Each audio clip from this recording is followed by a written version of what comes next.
जय माताजी मित्रों, हूँ आपनो हास्य कलाकार और लोक साहित्यकार नरेन्द्रसिंह वाघेला मारी यूट्यूब चेनल लोक साहित्य गुजरात में आप सौનું हार्दिक स्वागत करूँ छूँ। मित्रों, अखिल ब्रह्मांडनो मालिक भगवान विष्णु जमवा बैठो छे अने माँ लक्ष्मी एने थाळ पीरहे छे अने थाळ पीर्यो जमण सामे गयुं ने न्या तो भगवान विष्णु अखिल ब्रह्मांडना मालिकनी आँखमां दड़ दड़ दड़ दड़ दड़ आहुडानी धार थई अने माए प्रश्न कर्यो के जमणमां कंई नथी गमतुं, तो आजे आपने दुख केम आटलुं बधुं थाय छे। अने अखिल ब्रह्मांडना मालिके भगवान विष्णुए माँ लक्ष्मी ने कीधुं तू सांभळ तारे सांभळवुं ज छे ने। तो एक दी हूँ पंखीना माळा जेवुं गाम बिलखा न्यानो महेमान थयो तो अने न्या एक वाणियो ने वाणियण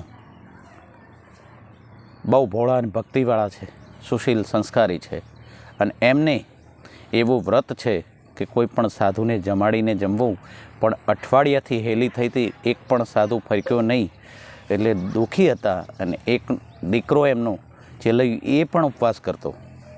हवे घटना एवी घटी कि मने एम थयुं कि आज एमने पारણા करावा छे એટલે હું પોતે साधु थई अने तळावने किनारे बैठो तो अने कोईके जईने एने समाचार दीधा कि वाणिया एक साधु आव्यो छे, तळावना किनारे एक साधु आवीने बैठो छे अने तू जईने जो एमने लई आवे ने जमाड़े तो तारा पारણા थई जाए।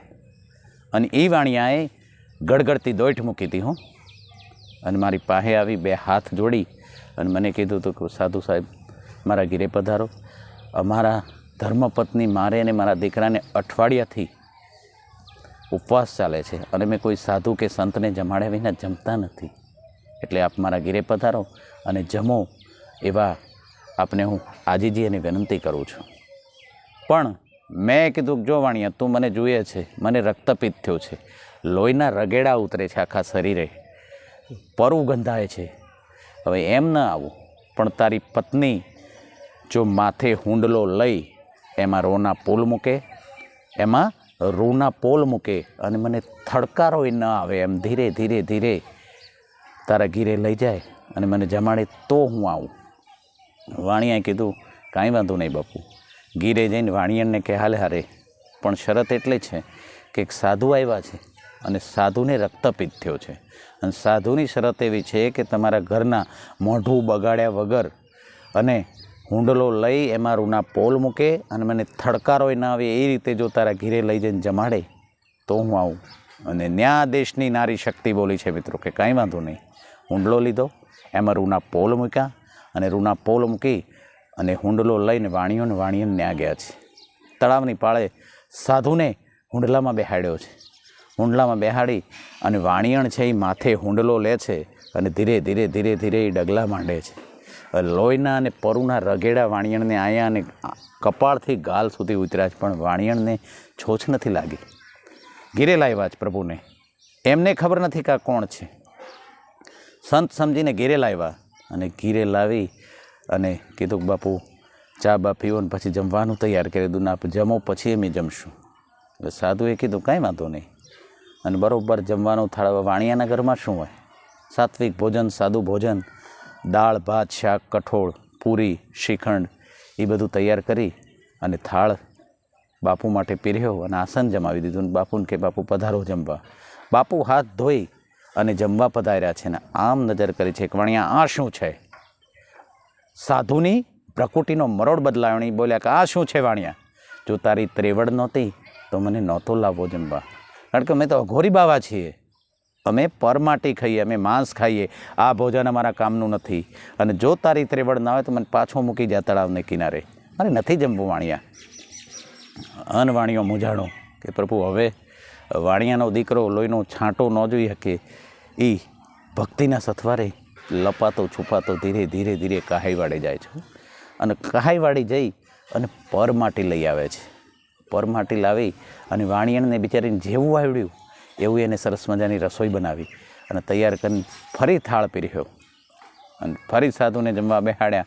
ફરી હાથ ધોઈને સાધુ જમવા પલાઠી વાળે છે અને આમ થાળ જોયો તો થાળને થપાટ મારી દીધી સાધુએ અને કીધું વાણિયા રહેવા દે, તારું આ કામ નથી, તું નહીં જમાડી હક મને પાછો મૂકી જા વાણિયા, હું હતો ત્યાં બરાબર છું, મને ભૂખ્યો રહેવા દે, મને રક્તપિત્ત છે, હું હેરાન થઉં છું, તો મને પાછો ત્યાં મૂકી જા, મારે નથી જમવું.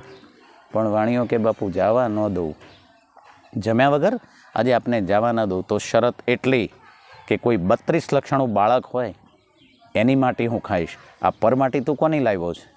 એ જાનવરોની માટી અમે નથી ખાતા. ન્યા વાણિયાને થડકારો થયો કે હવે 32 લક્ષણું દીકરો લાવવો કોનો, કોણ દેહે મને? અને વાણિયાની સામું નજર કરે છે અને વાણિયાને એટલું બોલી કે મૂંઝાતા નહીં હો, હું બેઠી છું, મૂંઝાતા નહીં, હું બેઠું છું, આજ આ બાવો કંઈક છે આમાં, આને જવા નથી દેવાનું. એટલે વાણિયાને કીધું તમે મૂંઝાતા નહીં, હું બેઠી છું. અને પછી વાણિયાને કીધું કે આપણો ચેલૈયો નથી, બીજાના દીકરા હું કામ ખોળો છે, આપણો ચેલૈયો 32 લખણાનો છે અને એ નિશાળમાં છે, ત્યાંથી એને લઈ આવો, એને રાંધીને આપણે ખોળો. જોજો આ દેશની નારી શક્તિ શું કરી શકે. કહે છે ને કે મારા કાઠિયાવાડમાં એક દી ભૂલો પડે ભગવાન, એ તને સ્વર્ગે બોલાવું શામળા, એ આ કાઠિયાવાડ કે પોતાના દીકરા રાંધીને ખવડાવે, એ આ કાઠિયાવાડ કરી શકે. એટલે દીકરાને લેવા વાણિયો જાય છે નિહાળમાં અને ધીરે ધીરે એના પગ જાણે કિલોમીટર કપાતા ના હોય એમ પાછા પડે છે, પણ રોતો ને કળકળતો વાણિયો ન્યા ગયો છે. અને એ પહેલાં પ્રભુ કોઈક બીજા સ્વરૂપે જઈ અને માસ્તરને જઈને કીધું, માસ્તરને જઈ અને ચાડી કરી છે કે માસ્તર જોજે, હા વાણિયો ગાંડો થયો છે, વાણિયો અને વાણિયાને ગાંડા થયા છે, આ દીકરાને ખાંડણીએ ખાંડી નાખશે અને એક બાવો આવ્યો છે એને જમાડી દે. એટલે એને રજા ન દેતા. એટલે ચેલૈયાને એના બાપુ રજા દેવડાવવા ગયા ને ચેલૈયો જોઈ ગયો અને માસ્તરને કીધું ચેલૈયાના બાપાએ કે મારા દીકરાને ઘેરે મોકલો, થોડુંક કામ છે. અને ત્યાં ચેલૈયો ઊભો થઈને દફતર લઈને જ્યાં નીકળે છે અને માસ્તર કહે છે કે ચેલૈયા નથી જવાનું. હે ચેલૈયા તારે જવાનું નથી, શું કામ? તો કે તારા બાપુ ગાંડા થયા છે, તારી માં ગાંડી થઈ છે, તારા ઘીરે એક બાવો આવ્યો છે અને તને ખાંડણીએ ખાંડી અને જમવાનું કહે છે, એટલે તું જઈશ નહીં. અન્ય સંસ્કારીને સુશીલ ચેલૈયો બોલ્યો છે કે એ માસ્તર, આજે માં કરતાં પણ જેનું ઊંચું સ્તર હોય ને એને અમે માસ્તર કહીએ, માં કરતાં જેનું ઊંચું સ્તર હોય ને માસ્તર કહીએ, અને તું ગાંડો થયો છે. મારા બા અને બાપુએ જો આ દુનિયા મને દેખાડી છે તો એ મારો જીવ હણી લે ને તો એ મને માન્ય છે, પણ હું એમનો દીકરો છું, એટલે મને સંસ્કાર દીધા છે, હું જઈશ. આ પરાક્રમ, આ શક્તિ નાના બાળકમાં સંસ્કારોમાં આવી છે. અને બંને બાપ દીકરો હસતા મલકાતા પછી ઘીરે જાય છે. અને ઘીરે જઈ અને ચેલૈયાને જોયો એટલે સાધુએ કે જોજે હો, તારા ઘરનાને કંઈક 16 શણગાર સજવાના છે અને દીકરાને પરણાવતા હોય એ રીતે મંગળ ગીતો ગાવાના છે. અને હસતા હસતા ચેલૈયાને વાઢી અને એને ખાંડણીઓમાં નાખો અને એને ખાંડી બરોબર અને પછી એનું માંસ રાતો તો હું જમીશ. અને વાણિયણ છે એ આમ તલવાર મૂકી અને ચેલૈયાનું માથું ઉતારી લે છે. અને માથું ઉતારી અને સાઈડમાં મૂક્યું છે અને આખું શરીર છે ધીરે ધીરે ખાંડણીયામાં ખાંડતી જાય છે. 16 શણગાર એણે થઈ જાય છે અને વરરાજાની જેમ ચેલૈયાને પણ તૈયાર કર્યો હતો. અને ખાંડણીયામાં ખાંડતા ખાંડતા મંગળ ગીતો ગાય છે. આ કઈ માં કરી શકે? અને મંગળ ગીતો ગાઈને ખાંડણીયામાં ખાડ્યો છે ચેલૈયાને. પછી એનું ભોજન તૈયાર થયું છે. ભોજન તૈયાર થયું એટલે ફરીવાર થાળ પીર્યો અને ન્યા બાબાએ ફરીવાર થપાટ મારી છે થાળને કે વાણિયા રહેવા દે. આ આખું શરીર જે જો તારે ઘરવાળીએ ખાંડણીયામાં ખાંડી નાખ્યું તો આ ચેલૈયાના માથામાં જે જીવ ભરાઈ રહ્યો છે એ માથું એ છૂંદી નાખે ને મુરબ્બો કરી નાખે ને પછી થાળીમાં પીર્યો તો હું જમવા બેઠું. વાણિયો ગુસ્સે ભરાણોને એમ થયું કે આજ બાબાને કટકા કરી નખાય, આજે એને જવા ન દેવાય. અને વાણિયાણ બોલી છે કે જોજે હો, ઉતાવળ ન કરતું, આ બાવો નથી, આમાં કંઈક છે, કાંઈ વાંધો નહીં. એ માથાનું એ મુરબ્બો કરી અને પાછું એ માંસ અને મુરબ્બો બંને થાળીમાં પહેર્યું છે. પછી પાછો બાવો થાળને ઠપાટ મારે છે ને એ બોલે છે કે વાણિયા તારે દીકરા કેટલા? એટલે કે બાપુ આ ખાંડી નાખ્યું તો હું વાંજિયાના ઘરનું નહીં ખાઉં, તો હું વાંજિયાના ઘરનું ખાતો નથી. અને ન્યા વાણિયો ફરી વાર કહે છે કે હવે તલવાર કાઢવી પડે, ચેલૈયા માટે કાઢી હતી તલવાર હવે ઉપયોગ થાય.